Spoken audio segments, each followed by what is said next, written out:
On commence Pirkei Avot. On y va. Moshe kibel Torah Mesinaï, ou Mesara le Yoshua, et Yoshua le Skedim, ou Skedim le Nevi'im, ou Nevi'im Mesarua l'Anche Knesset Agdola. Ça, c'est ce qu'on a commencé la semaine dernière. On a commencé juste la transmission.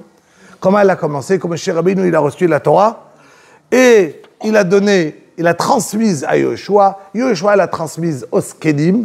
Les Skedim, c'est les anciens. Ils l'ont transmise aux Nevi'im. Les Nevi'im, ils l'ont transmise à Anshei Knesset Agdola. C'est les 120 membres qui ont fait la Tfila, qui ont fait tout ça, qui sont connus. Et là, maintenant, on va commencer à dire qu'est-ce qu'ils ont dit. Ils disent la première Mishnah. Amrou. Eux, ils ont dit. Alors, ils disaient plein de choses. Chaque fois qu'on va voir, on va voir des choses qu'ils disent. Mais en vérité, il y a plein de... Eux, on va dire chaque fois des choses qu'ils étaient habitués à dire. Mais en vérité, ils ne disent pas que ça. Eveu metunim badin. Quand il y a un jugement, on te pose une question d'Alaha, ou tu as un jugement. Même si tu le connais, le jugement, 100 fois tu l'as déjà entendu. Ne tranche pas rapide. Toujours réfléchis encore une fois. Sois matoun. Chaque fois que tu vas faire un jugement, fais-le doucement. Réfléchis, il peut y avoir une nuance qui sera différente. La halakha, elle peut être différente dans ce cas-là. Donc toujours attention à la halakha. Amidou talmidi marbe. Il y a deux manières de décider les choses. Est-ce qu'on essaie bien d'avoir plein d'élèves? Et dans ces plein d'élèves, peut-être certains ils sont pas bien. Certains ils sont tordus. Certains ils vont prendre à moitié ce que tu as dit et les sortir d'une manière un peu tordue à l'extérieur. Et ils ne seront pas au niveau de comprendre tout ce que tu as transmis, tout ce que tu as envie d'apprendre. Ou bien tu te dis, non, moi j'apprends à tout le monde.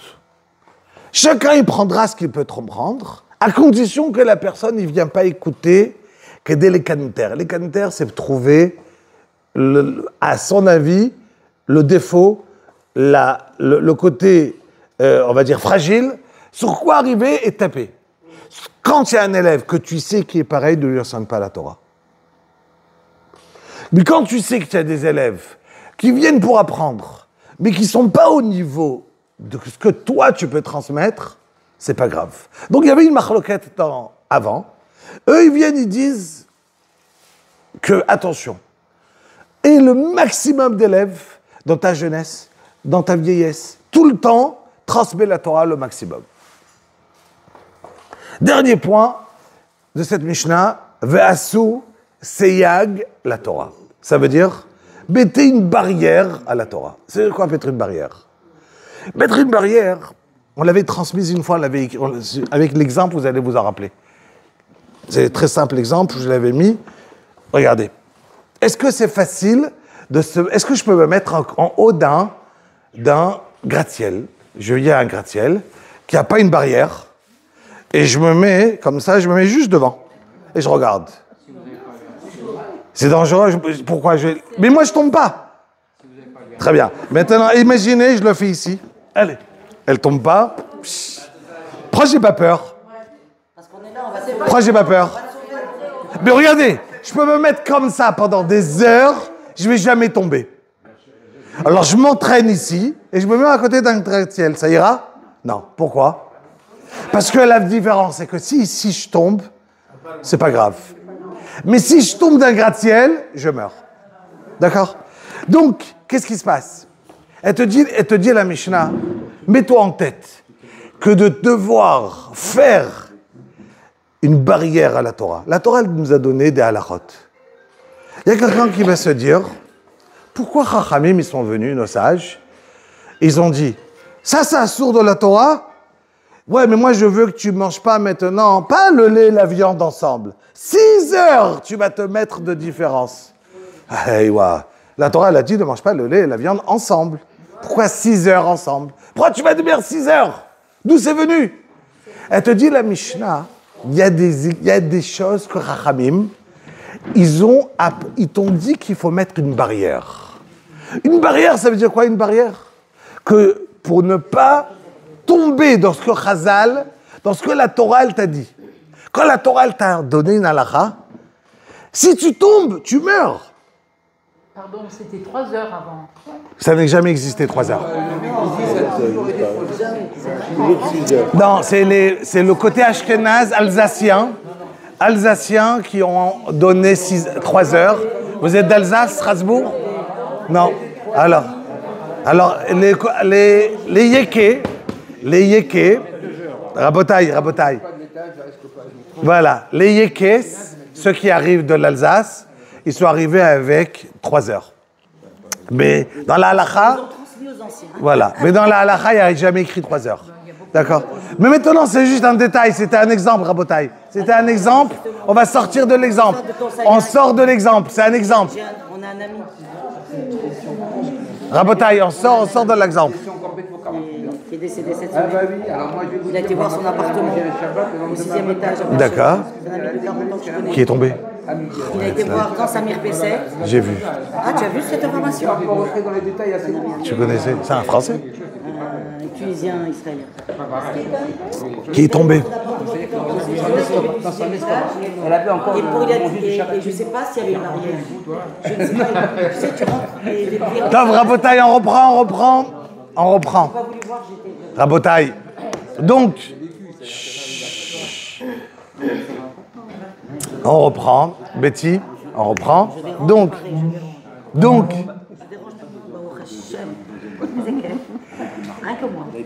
on reprend. Donc, la halakha, quand si quelqu'un, il se dit, ah, tu sais quoi, j'ai raté Kriyat Shema. Il faut lire Kriyat Shema tous les jours. Imagine une personne, il se dit à une horaire, ah, j'ai raté. Mais si c'est raté, c'est comme tomber d'un gratte-ciel. Il va mettre 10 réveils le matin pour ne pas rater son Kriyat Shema. Pourquoi? Parce que c'est grave de rater une halakha. Mais si une personne, c'est pas grave pour lui, ah, c'est pas grave, j'ai transgressé Shabbat, c'est pas grave. Qu'est-ce qui se passe? Il mettra plus de barrière. La barrière, elle est, si je sais que c'est dangereux. Quand je suis en haut d'un toit, tu mets une barrière parce que le danger de tomber, il est grave. Elle te dit, la Mishnah, attention, mets-toi en tête qu'une des 613 mitzvot, c'est très grave. Donc, tu dois mettre des barrières et c'est ça qui va prouver ta crainte de Dieu. Ça veut dire que si tu as compris que la halakha, elle est tellement importante, donc tu vas mettre une barrière à ne pas y arriver. Si tu sais que tu es pas assez fort dans une certaine halakha, ben crée-toi ta barrière à toi-même. Si quelqu'un il sait qu'il va arriver quelque part, il va transgresser un issour, eh ben n'y va pas. Mets-toi une barrière avant. Si tu sais que tu vas rentrer dans une certaine situation, cette situation va te créer un envie de faire une avéra, mais n'y rentre pas dedans. C'est ce qu'on appelle un gader. C'est ce qu'on appelle mettre un seyag. Numéro 1. Numéro 2, il dit le chida, dans un livre qui s'appelle Kisser Rachamim. Il dit le chida, attention, il y a des gens qui savent pas c'est quoi le issour de la Torah et le gader de la Torah, de Chachamim. Ça veut dire, il y a des gens qui vont parler de la halakha, et il y a des inyanim, et ça je vous rajoute parce que c'est important de le savoir. Il y a des gens qui te disent, ah c'est très bien, je vais rentrer manger dans la souka. M'entrer dans la souka, ah il faut inviter l'ouishpizine, il faut faire ci, il faut faire ça. Ça c'est pas la halakha, c'est en plus. C'est des choses bien qui se rajoutent à la mitzvah. Il faut savoir quelle est la mitzvah et quel est le plus de la mitzvah. Parce que si maintenant, une personne, il connaît c'est quoi la mitzvah, il connaît c'est quoi le plus de la mitzvah, alors il va savoir quand il a envie de faire le plus, quand il n'a pas envie de faire le plus, c'est Rev Tov. Mais si je sais plus c'est quoi le plus, et c'est quoi, et on te rajoute chaque fois tout ce qui est autour, c'est super compliqué. Parce qu'on ne sait pas, en fait, tu ne sais pas, qu'est-ce qu'il a dit, c'est qui a fait ça? C'était Chava. Chava Akadosh Baruch Hu, il a dit de ne pas manger. Eux, ils ont mis un gader, un siag, ils ont mis une barrière qui se ont dit de ne pas manger le fruit. Qu'est-ce qu'ils ont dit de ne pas faire quoi aussi? De ne pas toucher. Qu'est-ce qu'ils ont fait? Et toucher, c'est pas, Hacham, il n'a pas dit de ne pas toucher. Mais Adam Arishon et Chava, ils ont dit on ne touche pas. Pour ne pas toucher, pour ne pas arriver à manger. Mais après, à la fin, Chava, qu'est-ce qu'elle a dit au serpent? Hachem, il a dit de ne pas toucher. Il a dit, ah bon, regarde, je touche. Il n'arrive rien. Mais alors, est-ce qu'elle a dû lui répondre? Non, ça c'est le gader. Ça c'est juste la barrière. Mais c'est pas ça le Issour. Le Issour, il n'est pas de ne pas toucher. Mais elle l'a plus dit, c'est pas ça. Qu'est-ce qu'elle a fait? Elle a transformé le gader, la barrière, avec la halakha. Non, c'est deux choses différentes. Ne t'embrouille pas entre... Pour ça, il faut étudier. Qu'est-ce qu'il y a sourd? Qu'est-ce qu'il y a en plus? Et comme ça, tu sais exactement qu'est-ce que tu dois faire. Et si tu n'es pas réussi à faire en plus, au moins fais l'essentiel. Mais si tu ne dis pas, ah, parce que je ne peux pas tout faire, alors je ne fais rien. Non. Tu peux toucher, mais tu ne peux pas le manger. D'accord? Donc il faut connaître la halakha. Pour la connaître, on apprend. Donc c'est pour ça que je reprends. Et te dire la Mishnah, attention, ils ont dit trois choses. Avoir beaucoup d'élèves, enseigner au maximum d'élèves. On a dit la halakha doucement et toujours mettre une barrière à la Torah. Mais connaître, c'est quoi la barrière? Deuxième Mishnah. Shimon HaTzadik aya mishiirei Knesset HaGdola. Shimon HaTzadik, il était le dernier de cette grande assemblée. Alors lui, il a vécu au temps du Beth Amikdash. Et il y avait Alexandre le Grand qui conquérissait le monde. Et il était arrivé, lui, il était l'élève de Aristote. Et il prenait donc ce qui est vrai, c'est ce que je vois, est vrai. Il n'y a pas d'émouna, il n'y a pas je crois en quelque chose. Ce que je ne vois pas, je ne crois pas. Voilà. Donc, Aristote, et voilà qu'Alexandre le Grand arrive à Yerushalayim avec toute son armée pour conquérir Yerushalayim. Et Shimon HaTzadik n'a pas peur. Il sort avec les Kohanim, avec les Lévi'im pour recevoir Alexandre le Grand. Et quand Alexandre arrive, il dit à la Gemara, il se prosterne devant lui. Pourquoi? Il lui dit, mais toi Alexandre, tu te prosternes devant le Kohen Gadol? Et il répond, oui, c'est lui que je vois quand je sors à la guerre. C'est cette dmout, c'est cette image-là que j'ai en face de moi.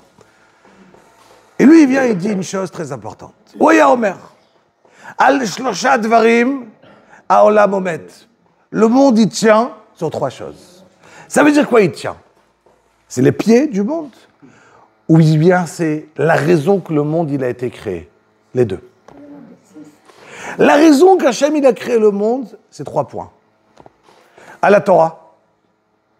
Et ça tient seulement sur la Torah. Ça veut dire s'il y a quelque part dans le monde aujourd'hui, depuis qu'on a reçu la Torah, qu'il y a une fraction de seconde qu'il n'y a pas de limite de Torah, le monde il s'écroule. Donc le monde il tient. Là, maintenant, ce qu'on est en train de faire, c'est tenir le monde. Nous, on fait le monde, tenir le monde. Quand on étudie la Torah, on est tellement fort que c'est pas lourd. Donc, maintenant, juste pas de la question. Comment le monde il a tenu jusqu'à Matan Torah? Puisque le monde il a besoin de la Torah. Comment il a reçu? Comment le monde il a tenu jusqu'à qu'on a reçu la Torah à Shavuot? Non, mais il y avait Adam Arishon, il y avait tout le monde. Comment on a reçu jusqu'à qu'on a reçu la Torah? Comment il a tenu? Ils ont tous étudié. Ah, mais ça suffit pas. Il faut trois choses: Torah, Avoda, ça veut dire les korbanot ou la tfila, et Gimilut Chasadim. Comment ça a tenu le monde? Alors on le dit chaque Shabbat, Rabotai. On le dit chaque Shabbat, juste avant Baruch She'amar. On le dit. Odou l'Adoshem ki tov ki. Odou l'Elohe Elohim ki. Combien il y en a? 26. Pourquoi 26? Les 26 générations qui ont été depuis Adam Arishon jusqu'à Moshe Rabbeinu qu'on a reçu la Torah. Que le monde, il a tenu sur quoi? Sur Kile Olam Chasdo. Par le chesed, la bonté d'Akadosh Baruch Hu. Hachem, il a fait tenir le monde par son chesed jusqu'à Matan Torah. Et à partir de Matan Torah, c'est fini. C'est qui fait tenir le monde? C'est nous. Ou on le fait tenir, ou il s'écroule. Oui. Oui, mais il n'y avait pas que eux dans le monde. Avant ça, il y a avant eux, il y a autant de Terach. Et avant de ça, qui étudiait la Torah? Et avant Noach. Et Metouchelach, et ainsi de suite. Pas forcément. Non? Alors il y a écrit que les enfants de Noach, Shem ve'Ever, ils avaient un grand Beth Midrash. Donc al shlosha devarim ha'olam omed, à la Torah. Donc à la avoda, c'est quoi la avoda? On a dit les korbanot.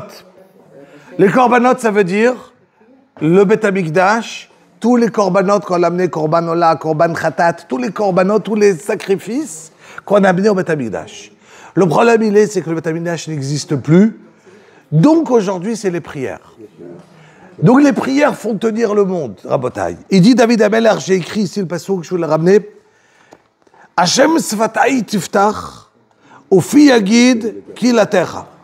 Ki lo tarpotz zevach ve'etena ola. Lo tirtze zevach elokim, ruach nishbara. Il dit David Ameler, il dit comme ça. Toi, Kadosh Baruch Hu, tu ne veux pas accepter mon korban. Tu ne veux pas accepter mon sacrifice. Donc, il me reste une seule solution.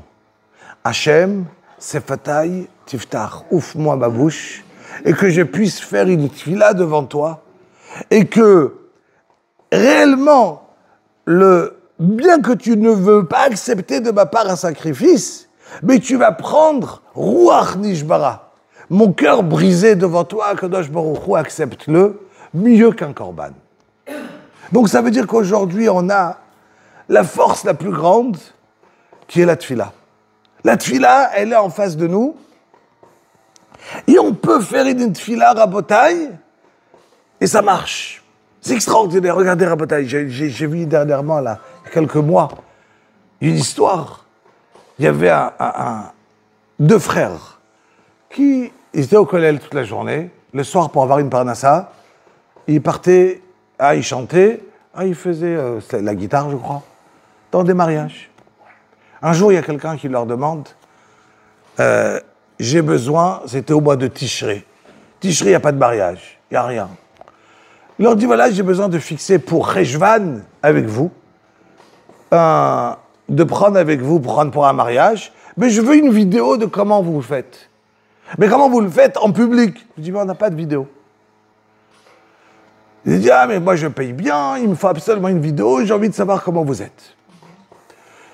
Mais du coup, en sortant du kollel, ils vont voir, il y a une petite moda, quelqu'un qui invite du kollel, une petite affiche, qui invite le soir même pour la bar mitzvah de son fils.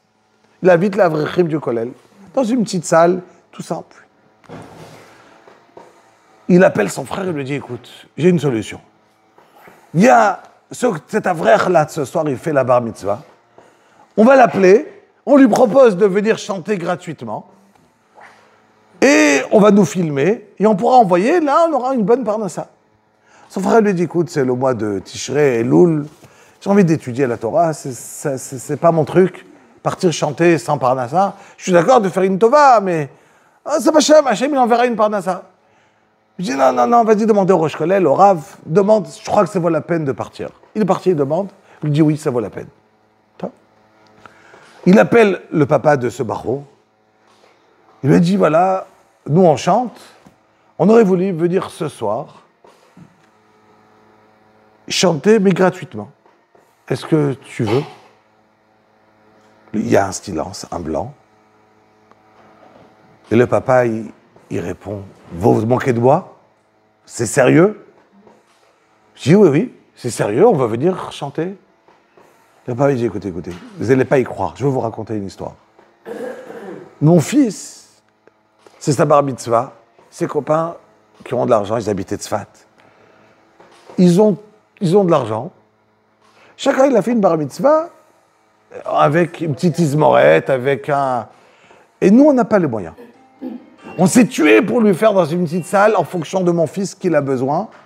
Mais une tismorette d'avoir un orchestre, j'ai dit à mon fils, c'est minimum 4000 shekels, on les a pas. Impossible. Et mon fils, il dit, papa, par rapport à la classe, j'ai besoin d'être comme tout le monde. J'ai besoin. Et mon fils, il a décidé de faire 30 jours. Tous les jours, il va au Bet Akvarot, au Bet Achaim de Tzfat, et il demande à Kadosh Baruch Hu qu'Hachem donne qu'il aura une tisborette, qu'il aura un orchestre. Et voilà que 30 jours y passent, et c'est aujourd'hui, ce soir, la bar mitzvah. Et moi et ma femme, on se regarde, on dit, il n'y a pas. Alors qu'il n'y a pas, c'est pas grave. Mais comment la déception d'un enfant qui croit dans la prière et qui se dit, je vais aller 30 jours, tous les jours au Beth Akvarot pour prier, va arriver ce soir à la bar mitzvah, et il n'y a pas. Et voilà que à quelques heures, dans l'après-midi, vous m'appelez, vous me dites, on veut venir chanter gratuitement. Là, ils ont compris qu'en vérité, tout ce riche-là qui voulait une vidéo, c'est Min Hashamayim qu'Akadosh il a fait, et qu'il a besoin d'une vidéo pour qu'ils ont besoin de se faire filmer, pour aller partir et filmer. Regardez un petit peu combien de fois Akadosh il fait tourner les choses pour pouvoir dire à la avoda, c'est quoi la force de la tfila. La force de la tfila, comment elle est importante. Ve'al gimilut chassadim. C'est quoi gimilut chassadim, Rabotai? Faire des bonnes œuvres. Alors, c'est pas de la tzedaka, d'accord? C'est, pardon? Alors, tout ce qu'on fait avec notre corps, aller voir les malades, aller voir la tzedaka, c'est Bemamono, c'est avec son argent. Gimilut chassadim, c'est avec son corps. D'accord? Voilà, c'est le cœur, je pense aussi d'argent, donner l'argent avec du cœur, mais voilà, c'est partir soi-même et réussir à faire du Gimilut Chassadim. Donc c'est encore plus grand, Gimilut Chassadim, que la tzedaka. D'accord? Encore une fois pour une histoire, ça donne, il y a deux Bachurim à ce Simchat Torah. Ils sont partis à étudier à Lakewood. Lakewood, c'est une yeshiva à New Jersey. Et voilà que dans cette yeshiva là-bas, c'est une yeshiva, ils sont aujourd'hui plus de 10 000 Bachurim. C'est, je crois, la plus grande yeshiva du monde. C'est plus grand que n'importe quelle yeshiva en Israël. Inimaginable. Inimaginable. Le nombre qu'il y a de personnes, qu'il y a de Bachurim là-bas sur place, à New Jersey, à 1 heure de New York. J'ai un frère à ma femme qui habite là-bas, donc on est parti là-bas plusieurs fois. Et voilà. C'est inimaginable comment 2-3 rabbinim, ils ont créé cette ville dans la campagne, il n'y avait rien. Et ça est devenu en grandiose à l'américaine, sans parnassa, parce que les avrichim n'ont pas de quoi vivre en vérité. Et c'est extraordinaire le nombre de personnes qui payent pour cette yeshiva, pour les avrichim, pour étudier. C'est inimaginable comment c'est beau. Top. Donc il y a un rav là-bas à Vulchin, 2 bachurim qui sont venus, qui n'habitent pas à New York. Ils ont voulu voir comment ça se passe un Simchat Torah, après qu'on a dansé, le rav avec sa famille, comment ça se passe un repas de fête en l'honneur de la Torah chez le rav. Ils se sont pris les forces, ils sont partis chez le rav. Ils lui ont dit, voilà, est-ce que le rav il est d'accord de nous inviter, le Rosh Yeshiva, de la Yeshiva, est-ce que vous êtes d'accord de nous inviter pour le Chag, pour la Seouda? Le rav, évidemment, il a dit, avec plaisir, je vous invite. Peut-être il faut savoir qu'on fait la kafot, la Simchat Torah, dans une yeshiva avec 10 000 bachurim. Vous imaginez combien de temps ça prend? Ça finit à 1h du matin. On tourne les 7 fois autour. Donc c'est pas 7 fois, c'est des milliers de fois. Ça tourne. Quand j'étais à Podébit, je vous imaginez comment c'est beau avec les rabbanim. C'est des heures, on finit tard dans la nuit, comme vous dites, 1h, 2h du matin. Et voilà que à 1h du matin, ils finissent la kafot. Un des 2 bachurim, il va voir le rav. Il lui dit, rav, dans combien de temps, maintenant, on vient pour manger, mais je ne sais pas où il est mon copain. Je l'ai perdu dans la yeshiva. Le rav, il entend, il est sérieux. Il dit, avec plaisir, pas besoin qu'il vienne lui aussi. S'il ne peut pas venir, c'est pas grave. Viens-toi. Dans un quart d'heure, on sera sur place. Ok. Il avance le rav, il lui dit, je peux venir, dans un quart d'heure, tout va bien. Il arrive là-bas, 1h du matin, il y a toute la famille, et ils mangent, et ils font qu'ils douchent, Et ils avaient déjà fait kidouche, ils avaient fait un premier kidouche au premier. Ils font Netila, pardon, pas kidouche, ils font Netila. Et ils commencent à s'asseoir, manger, ils chantent, ils devraient Torah. Et le copain, il n'est pas là. Top. Il est 2h du matin, 2h30, il a fini, il rentre dans la chambre à la yeshiva, il voit son copain en train de dormir. Il le réveille. Je lui dis, tu es fou. On était invités chez le Rosh Yeshiva, chez le Rav, et toi, tu es là en train de dormir. Mais dis-moi, qu'est-ce qui t'arrive? Tu sais pas qu'est-ce que tu as raté, quel repas avec les enfants, et qu'est-ce qu'il est divrei Torah sur place. Mais c'est une chose que tu as raté, c'est fini, il n'y a plus. L'autre, il entend, il se réveille, il lui dit, mais c'est toi qui es fou. C'est toi qui as tout raté. Moi, j'ai fait le repas chez le Rav à 8h du soir, et on a tout mangé. De 8 à 9, il y avait le repas. Tu étais où? J'ai dit, quoi, j'étais où? Mais moi, je croyais que le repas, il était à 1h du matin. Après la hakafot. Ce qui s'est avéré, c'est que le Rav, c'était lui, celui qui est venu à 1h du matin, qui s'est trompé. On avait fait Arvit. Ils avaient mangé juste après Arvit pendant 1h. Et après, ils ont commencé la hakafot. À 1h, parce que tout le monde allait dormir. Et le Rav, quand il vient, on lui dit...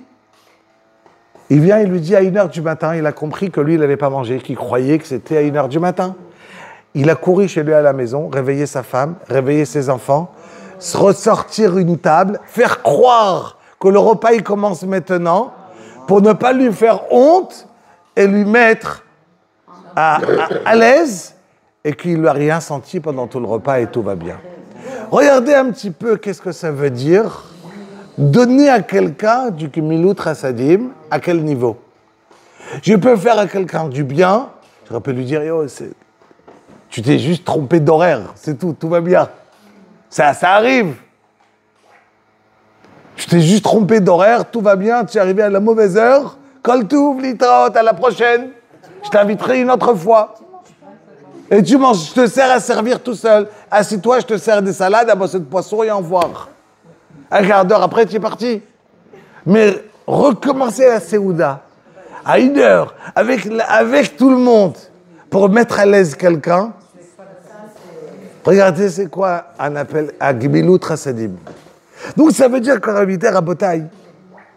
La grandeur de qu'est-ce que ça veut dire faire du bien, c'est ce qu'elle te dit la Mishnah. Al shlosha dvarim ha'olam omed. À la Torah, Avoda, et Gemilut Chasadim. Rabotai, on a besoin des trois. Le plus important des trois, c'est la Torah, évidemment. D'accord? Mais, bien que c'est le plus important, si j'enlève un pied, c'est fini. Il n'y a pas 4 pieds. S'il y avait 4 pieds, j'aurais pu mettre 3 pieds. Il n'y a que 3 pieds. Que 3 pieds, ça veut dire que tu ne peux pas dire en vérité. Et maintenant, attention, personne ne peut dire, moi, tu sais, moi, je fais que Gemilut Chasadim. Ou moi, je fais que de la tfila. Moi, je fais que la Torah. Le plus grand Rav, il doit faire une belle tfila et Gemilut Chasadim. Et la personne qui fait le plus grand Gemilut Chasadim, il doit faire la tfila et étudier la Torah.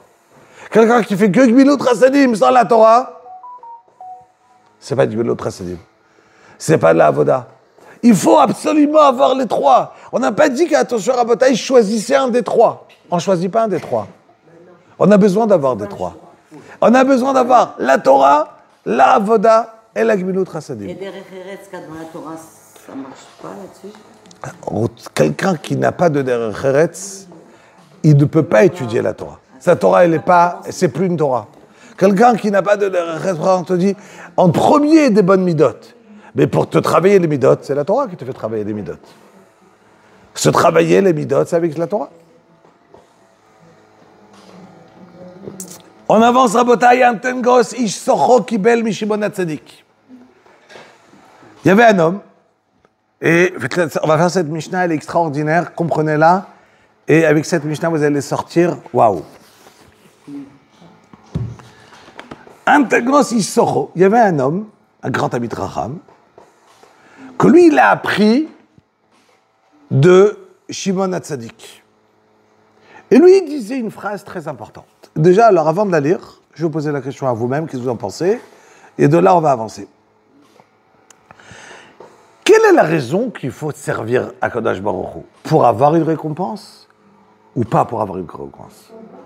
Recevoir une récompense ou pas recevoir? Pas recevoir. Parce qu'on a peur du Gehinam et on veut le Gan Eden? Ou bien non? On sert à Kadosh Baruch Hu sans rien. Sans rien? Désintéressé complètement?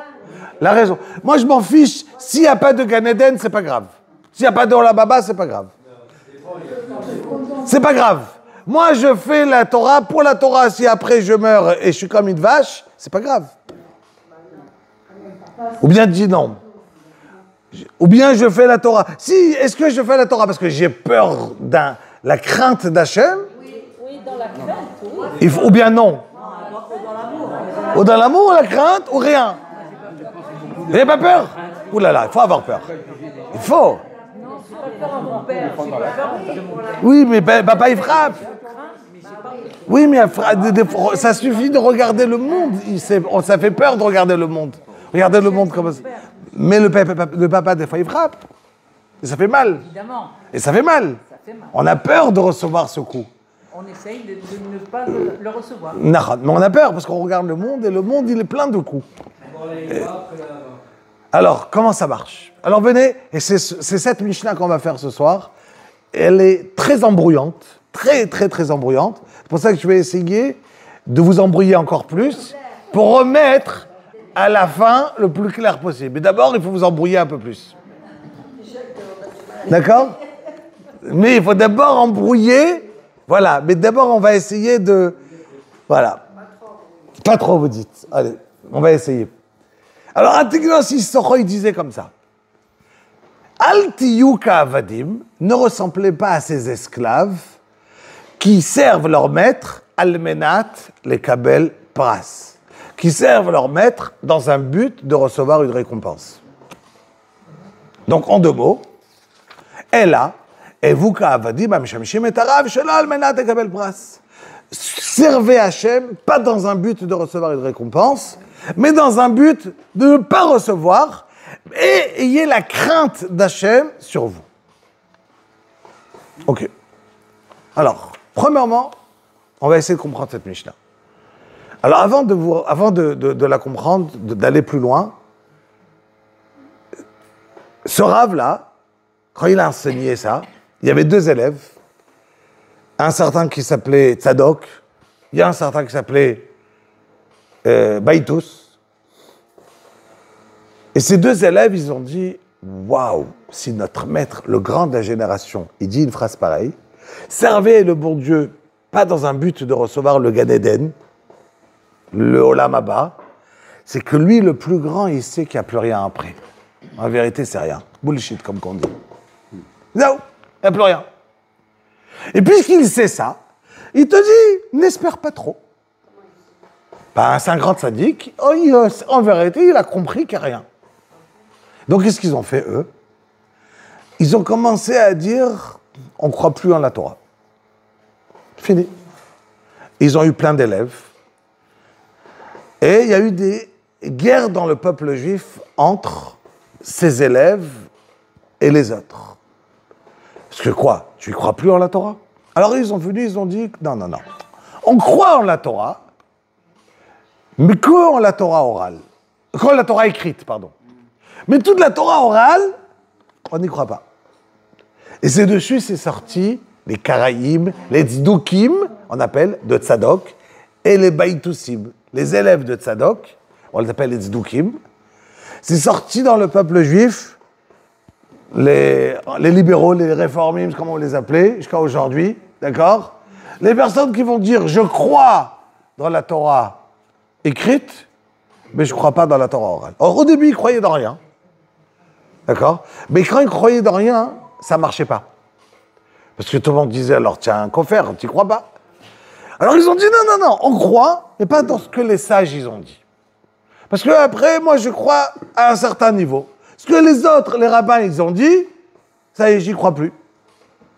D'où c'est sorti ça? De cette Mishnah. D'accord? De cette Mishnah, ils sont venus. Donc déjà, il faut faire attention que quand tu apprends un élève, faire attention qu'il a bien compris. S'il n'a pas bien compris, On dit toujours, pas comme un Teknosh Yisrochou, que lui, de lui, c'est sorti ses deux élèves. Ces deux élèves, ça a créé dans le peuple juif catastrophique de cette histoire, de cette Mishnah. Alors, premièrement, pour essayer de comprendre cette Mishnah, on répète, la Mishnah, elle dit, ne sert pas à Kadosh Baruch Hu dans un but de recevoir une récompense. Mais je ne comprends pas. Toute la Torah, il y a des récompenses. Je lis le Kriyat Shema. ויהי שמועתי שמואל מצוותי אשר אנוכי מצווה אתכם היום לאהבה את השם אלוקיכם ולעובדו בכל לבבכם ובכל נפשכם ונתתי מטר ארצכם בעיתו יורה ומלכות שאספת דגניך ותירושך ביצריך ונתתי עשב בשדיך תשורת לפרנסה למען ירבו ימיכם וימי בניכם על האדמה אשר נשבע. Toute la Torah, elle est en train de raconter, te donner. Si tu gardes la Torah, tu auras une récompense. Alors c'est quoi? Il faut avoir une récompense pour avoir une récompense. Je viens de dire qu'il ne fallait pas avoir de la récompense. Et moi, je lis la Torah, il y a oui écrit de la récompense. Premièrement. Deuxième question. Il y a écrit dans la Gemara, si quelqu'un il vient et il a son fils qui est malade, c'est l'exemple de la Gemara, et il donne la tzedaka pour son fils. Il dit comme ça, Omer selazou le tzedaka, bishvil shichyu bni. Il y a mon fils qui est malade. Je mets de l'argent à la tzedaka. Je dis à Kadosh Baruch Hu, je te demande par la mitzvah de la tzedaka que mon fils il va guérir. C'est moutar ou c'est assour? Moutar ou assour?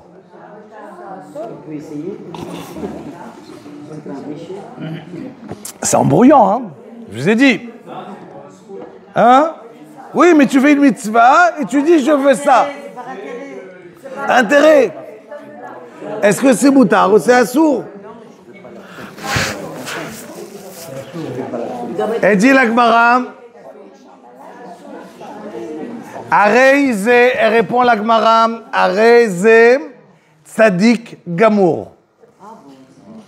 Elle dit la Gemara, celui qui fait ça, dans cette action-là, c'est un tzadik total, aucun problème. Ça dit la Gemara. Écoutez jusqu'au bout. Donc la Gemara elle dit, moi ce que j'ai dit, je vous embrouille dans plein de choses. Mais à la fin, je vais tout remettre. On va tout remettre juste. Mais il faut essayer juste de comprendre la totalité, mais à la fin, on va tout reprendre. Donc, je reprends. Quelqu'un qui dit, je donne de la tzedaka parce que j'ai par un intérêt, je fais la tzedaka parce que je veux ça, et dit la Gemara, Arezet Tzadik Gamour. Il vient, il dit Tosfot, il pose la question. C'est qui Tosfot? Il y a les Rishonim d'il y a 800-900 ans, qui sont des Pirushim sur la Gemara. Viens d'Etnan Beperek Kamad Maseret Avot, il dit Tosfot, Al Tiyu Kavadim, Amishamshim et Arav al Menat lekabel pras. Il demande Tosfot, comment cette Gemara peut dire une chose pareille? On a appris dans Maseret Avot que tout celui qui va servir le bon Dieu pour recevoir une récompense, c'est assour. Et la Gemara, elle te dit que c'est Tzadik Gamour. Ça contredit la Mishnah. Combien d'étudier? C'est contredit la Mishnah, c'est pas juste, ça marche pas. Un, il contredit l'autre. Question de Tosfot. Réponds Tosfot. Ça dépend. Il dit comme ça. Si quelqu'un, il vient, il donne de la tzedaka, il fait une tfila, il y a quelqu'un qui est malade, il fait plein de tzedakot, il organise, je sais pas moi, Afrachat Chala, il en fait l'argent à la tzedaka, il appelle les kolélim, il donne de l'argent, et il demande. Et il fait ça pour que son fils, son mari, son père, il guérisse. Et à la fin, il est niftar. La personne, elle est niftar. Si la personne, il avait de la peine, qu'il a dit, alors pourquoi j'ai fait tout ça? Alors toute la tzedaka que j'ai donnée, ça vaut rien. Là, c'est un rachat. Ça veut dire que la personne qui l'a fait, il l'a fait vraiment par l'honneur d'Hachem. Là, c'est assour. Mais si la personne, il est venu, il a dit, non, tout ce que j'ai fait, moi j'ai fait pour avoir des mérites. Hachem, il a décidé différemment. Mais moi, j'ai fait pour rajouter des mérites. Moi, j'ai fait pour rajouter des mérites. J'ai mis de la tzedaka pour rajouter des mérites. Mais je ne regrette pas, chas shalom, sur toute la mitzvot que j'ai donné, toute la tzedaka que j'ai donnée. Toute la tzedaka que j'ai donnée, c'est une bonne mitzvah. Ah, à la fin, mon fils, il est niftar. Il est niftar. Hachem, il a décidé différemment. Mais je ne regrette en rien de toutes les mitzvot que j'ai fait. Donc, il dit Tosfot. Si quelqu'un il vient, il dit, je donne l'argent à la tzedaka, al-menat yibni, mais en vérité, ce al-menat, il n'est pas une condition sine qua non. Ça ne veut pas dire que je viens, je te dis absolument je veux. Non, juste je veux que le mérite de la tzedaka, ça ramène. Ça, il n'y a aucun problème. Mais si je viens et je dis, ah, tu sais quoi, j'ai fait une mitzvah, mais après je regrette sur la mitzvah que j'ai fait. Pourquoi? Parce que ça n'a pas marché. Parce que tous les tfilotes qu'on a organisés, ils n'ont pas marché. La personne dit, oui, niftar. D'accord? Et moi, j'ai prié à Kadosh Baruch Hu, je croyais, j'ai envoyé chez les tzadikim, mais j'ai tout fait. Mais à la fin, quoi? Pour rien? Hachem, il ne m'a pas écouté. D'accord? Donc, ça veut dire, c'est ça qui te dit le Anteknos Yisoru.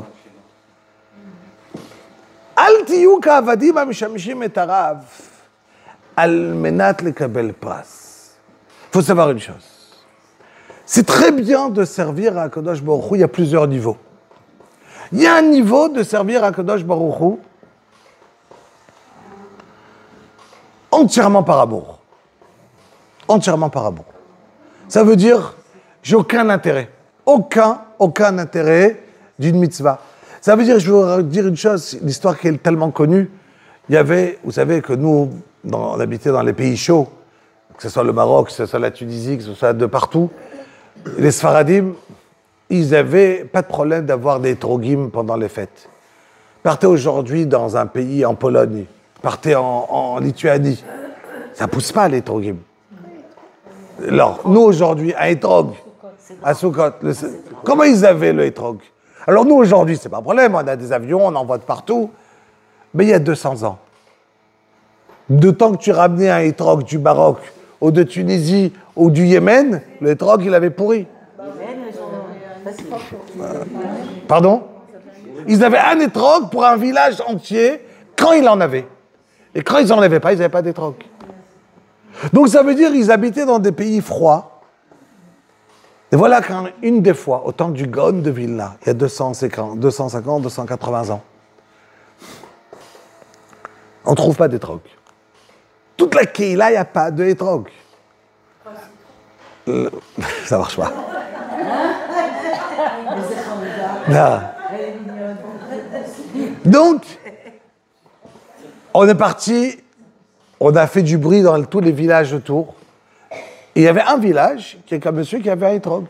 Mais quand il a entendu que le Gaon de Vilna, lui, il n'a pas de étrog, il a dit, moi, je vais donner le mien. Il a voyagé chez le Gaon.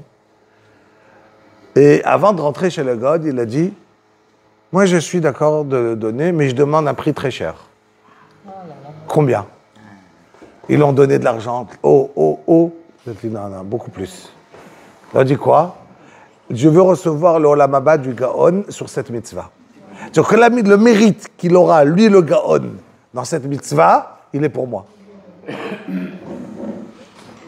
L'élève du Gaon, il est parti chez le Gaon en tremblant. Je disais, Rav, on a trouvé un étrog, mais il demande le mérite de la mitzvah pour lui. Le Gaon, il était content. Il a dit, j'ai jamais fait une mitzvah, tellement de joie. Quand je sais que je ne vais pas recevoir, que j'ai fait cette Mishnah, que j'ai fait la mitzvah, et que je sais que la récompense, elle n'est pas pour moi. Ça veut dire que la récompense, j'étais capable d'arriver à être joyeux sur une mitzvah, quand je sais qu'elle n'est pas pour toi, la récompense. Alors ça, c'est extraordinaire, le Gaon. Nous, aujourd'hui, à notre niveau, nous tous ici, on sert tous à Kadosh Baruch Hu dans un but de recevoir du bien et parce qu'on a peur d'Hachem. On a tous. Vous me demandez, est-ce qu'on est capable de cette Mishnah? Non. Elle est beaucoup plus haute que nous. Elle est beaucoup plus haute. Ça veut dire que, Nachon, la Torah, elle t'a donné les man yirbu yemechem. Je vous ai posé la question, je posé la question, la Torah, elle est remplie de brachot, que si je vais faire la Torah et les mitzvot, que je vais les recevoir. Comment c'est possible? Elle se contredit à la Mishnah. Quelle est la réponse? Qui est capable de faire la Torah s'il est malade tout le temps? Qui est capable de faire la Torah s'il est sans parnassa? Qui est capable de faire la Torah s'il est inquiet tout le temps sur sa vie, sur ce qui est autour de lui? On n'est pas capable. Qu'est-ce qu'il te dit Hachem? Tu veux te mettre entièrement dans la Torah? Si tu te mets entièrement, je te promets de la tranquillité. Je te promets, pas dans le... mais c'est pas ta récompense. Ta récompense, tu vas la recevoir en haut.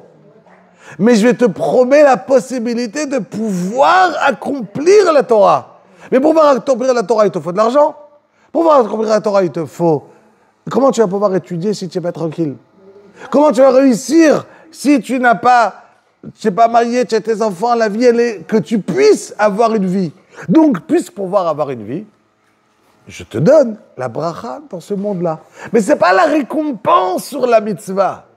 La récompense sur la mitzvah, c'est pas ça. Elle est dans l'olam haba. Il n'y a pas de récompense dans ce monde. Aucune récompense dans ce monde. Toute la récompense sur les mitzvot, on les recevra en haut. Dans ce monde-là, une fois, il y avait le Chafetz Chaim. En 1929, c'était. Il y a eu un crash financier dans le monde, c'est ça? 1929. Les yeshivot ne tenaient plus. Il n'y avait plus d'argent. Les bachorim n'avaient pas de quoi vivre, de quoi manger. Et on est parti chez le Chafetz Chaim, plusieurs rachés yeshivot. Ils ont fait une asefa, une réunion, pour réussir à trouver comment on fait pour avoir de l'argent pour financer les yeshivot. Il y avait un silence. Et pendant le silence, tout à coup, il y a un des élèves du Chafetz Chaim, Rav Elchanan Wasserman, qui a été après assassiné et enterré vivant à Baranovitch, 9e porte, avec toute la yeshiva. Ils sont tous été là-bas. Ils chantaient Aleinu les Shabbat en rentrant dans les... Aleinu Shabbat, ils remerciaient Akadosh Baruch Hu. Et c'est une histoire à raconter, je vous la raconterai une fois, elle est longue, tellement elle est belle. L'élève du Chafetz Chaim, quand le Chafetz Chaim a raconté ce qui allait passer dans la Shoah, il lui a dit, vas-y en Eretz Israël, c'est le Ponegirov qui a créé la Ponevitch, et l'autre, c'est Rabbi Elchanan Wasserman, qui a été enterré avec toute sa yeshiva. Et voilà que il s'arrête, 1929, il dit, ok, on est obligé de sauver les yeshivot, j'offre ma mitzvah de tfilin de ce matin au Ham Israël, et avec ça, on va financer toutes les yeshivot. En deux mots, la récompense des tfilin que j'ai mis ce matin, je suis d'accord de l'offrir au peuple juif, et avec ça, Hachem, il va financer tout le monde. Le Chafetz Chaim, il le regarde, il lui dit, c'est comme si tu vas acheter un bonbon avec un billet de 1 milliard. On peut pas. Qu'est-ce qu'il va te répondre? Il n'y a pas comment le changer. C'est impossible. Il n'y a pas de monnaie. Tu donnes une mitzvah qui vaut des milliards et des milliards pour 1 centime. Ça ne marche pas. Dans ce monde-là, je ne peux pas échanger une mitzvah contre l'argent. C'est pas possible. À part si la mitzvah, tu la considères 1 centime. Si quelqu'un considère ses mitzvot pas chères, qu'il est capable de perdre une mitzvah pour 1 centime, alors sa mitzvah vaut pas cher. Comment il sait que sa mitzvah était finie? Exactement, c'est ce que j'avais pensé. C'est pas un peu de la gava? Pas du tout. Il est conscient de la grandeur des mitzvot, pas de sa mitzvah. Il est conscient de la grandeur de la Torah, pas personnellement. Au contraire, il faut savoir, comment il dit Hillel Azaken, qui était le plus grand Anav, Imen Anili. Donc, mais il faut se rappeler que Shani la Atzmi Ma'ani. Mais il disait, si c'est pas moi le plus grand, alors c'est qui? Alors c'est qui? Imen Anili, Mili Shani la Atzmi. D'accord? Donc ça veut dire, j'ai besoin de savoir. C'est important de savoir sa grandeur.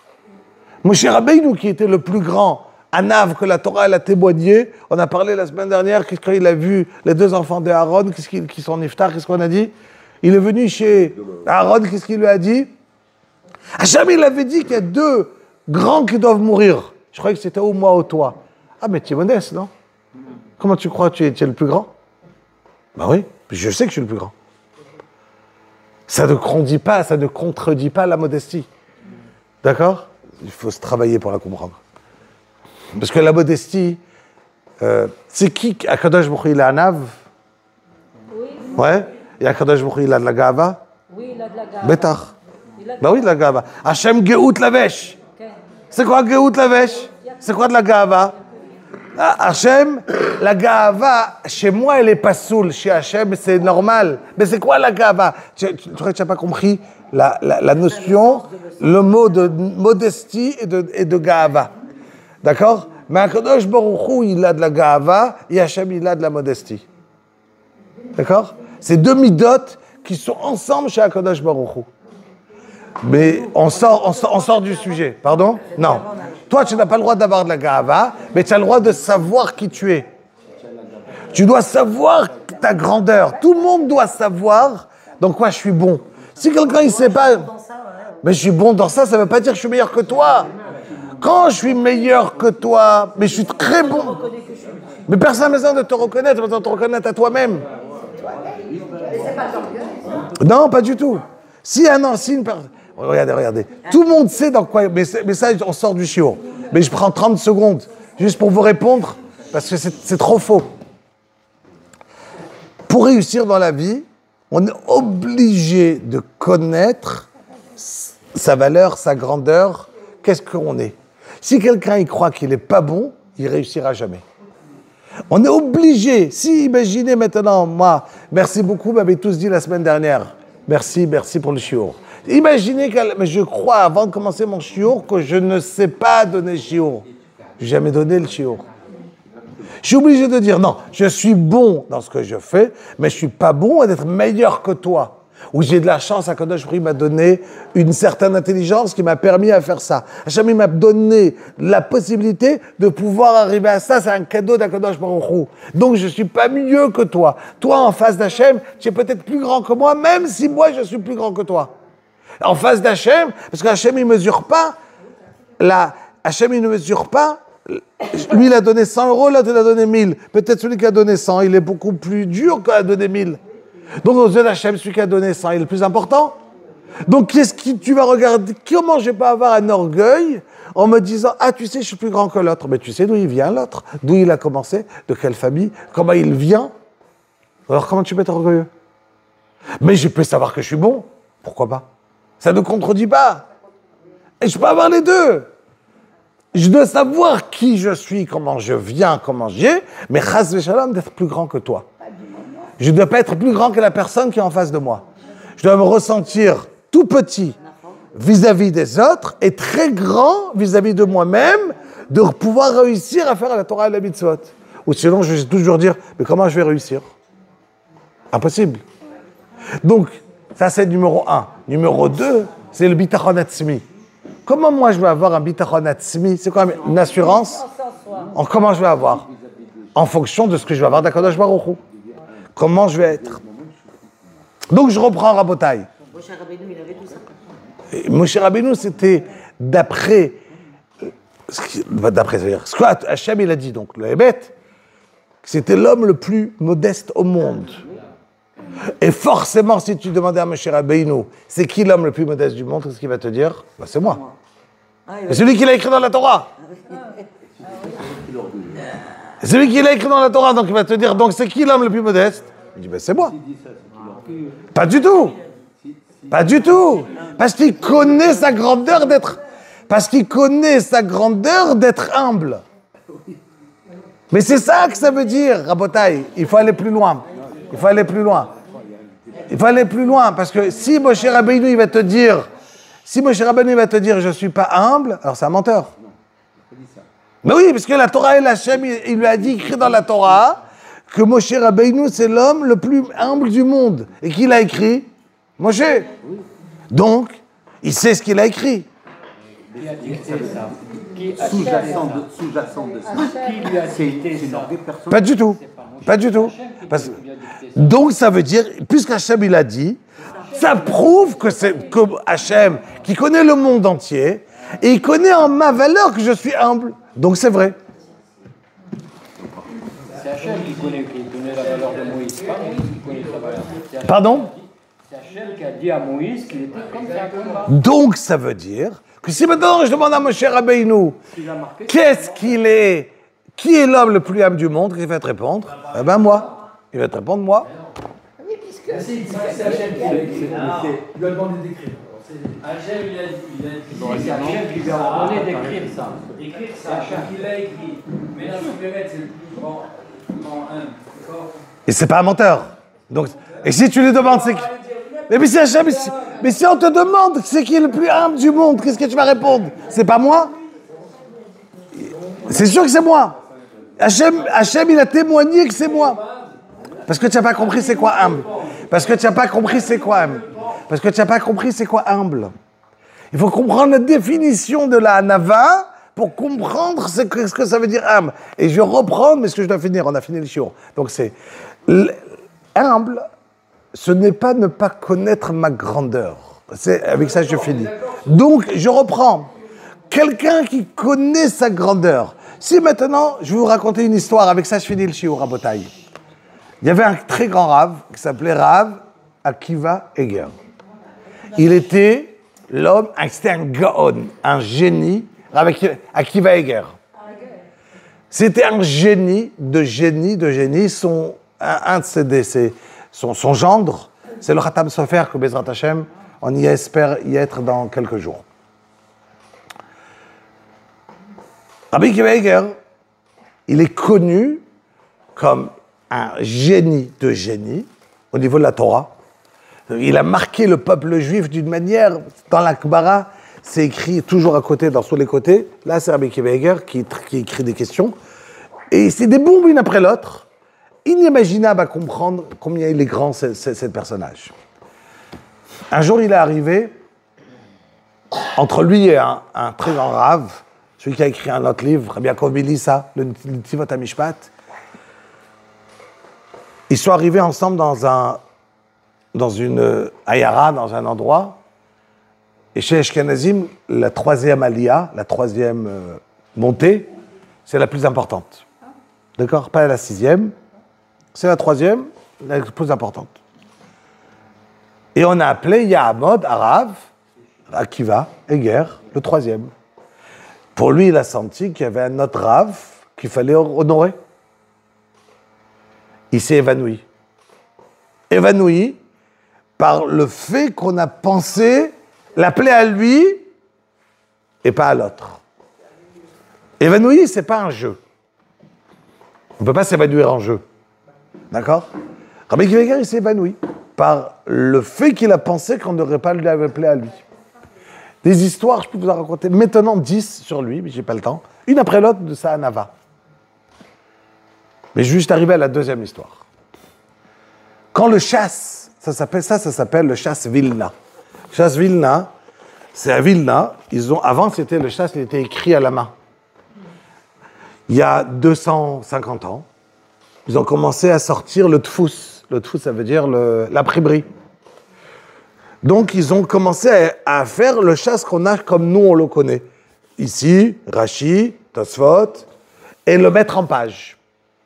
Vous imaginez le mettre en page d'une chose écrite à la main, comment ça a dû être tapé, écrit. C'était la première fois qu'on mettait un chasse en imprimerie, en page. C'est beaucoup de travail. Il n'y avait pas d'ordinateur. C'est une HKA, un investissement énorme. Celle qui l'a fait ça, c'était une dame qui était très riche. Businessman. Elle est partie voir Rabbi Akiva Eger. Elle lui a dit, voilà, je veux m'investir dans le chasse. Comme ça, le chasse, il sera dans tout le peuple juif. Ce ne sera plus écrit à la main. Mais j'ai besoin que le Rav m'assure un copyright de 10 ans. Ça veut dire que personne ne peut copier après que j'ai fait le travail. 10 ans, ça m'appartient.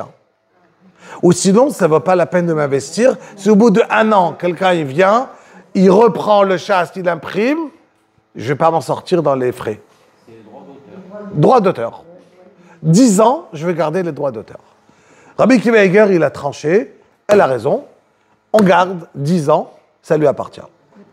Très bien.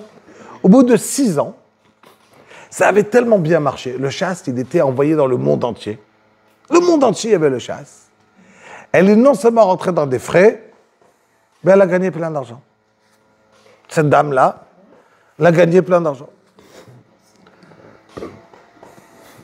2 frères, qui étaient businessmen, des tzadikim, des gens très bien, ils ont dit toute la raison que le Rav, il avait dit 10 ans, parce qu'elle, elle avait peur de pas rentrer dans ses frais.